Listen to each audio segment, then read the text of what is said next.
Thank you very much. Mr. Speaker, I rise in opposition to this rule that allows for consideration of H.R. 4681, the Intelligence Authorization Act for fiscal years 2014 and 2015.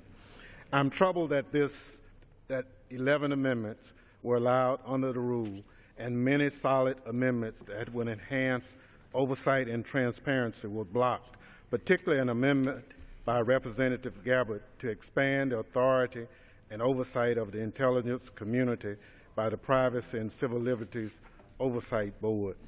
With respect to the underlying bill, I'd like to discuss a number of provisions that deserve to be highlighted. The bill sets the stage for potentially significant reforms to government and contract employees' abilities to access classified information that warrant thoughtful consideration by the House and further clarification.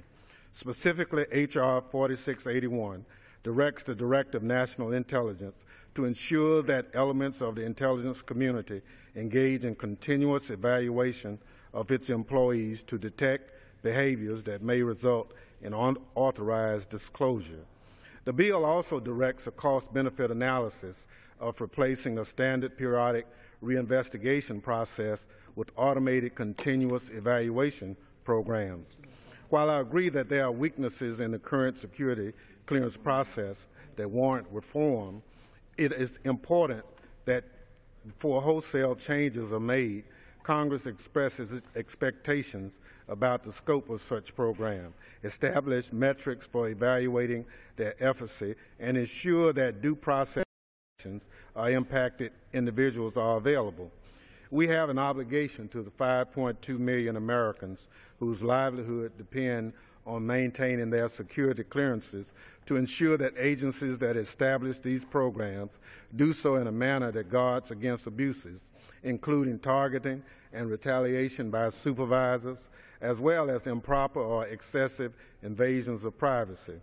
To urge and adopt continuous evaluation in response to high-profile incidents involving individuals with access to classified information who violated the terms of their oath is understandable.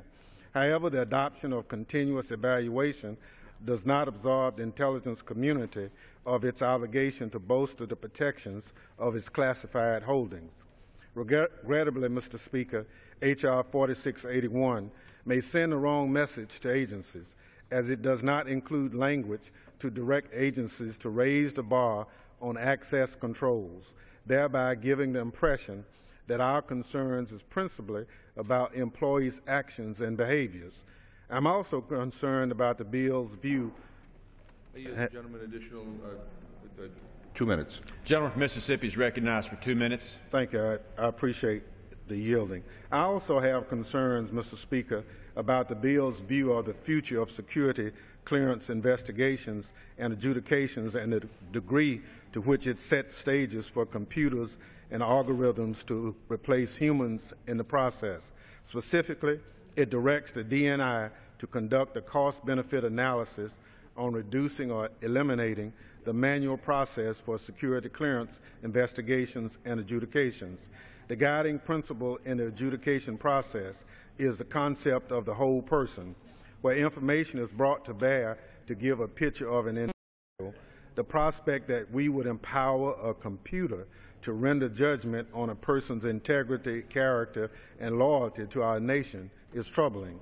In the coming weeks, I'll be introducing a comprehensive security clearance reform legislation bill that, among other things, addresses known weaknesses in the current system, establishes expectations and continuous evaluation programs, and demands proper performance from investigative service providers. It also would greatly expand the resources and responsibilities of the Public Interest Declassification Board. A well-resourced and robust board is essential to increasing accountability of the intelligence community.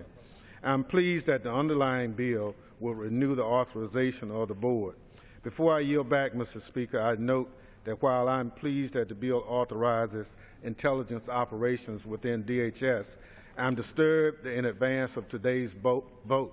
Members of the Homeland Security Committee staff were not granted access to the classified annex of this legislation as it is relevant to the committee's oversight jurisdiction.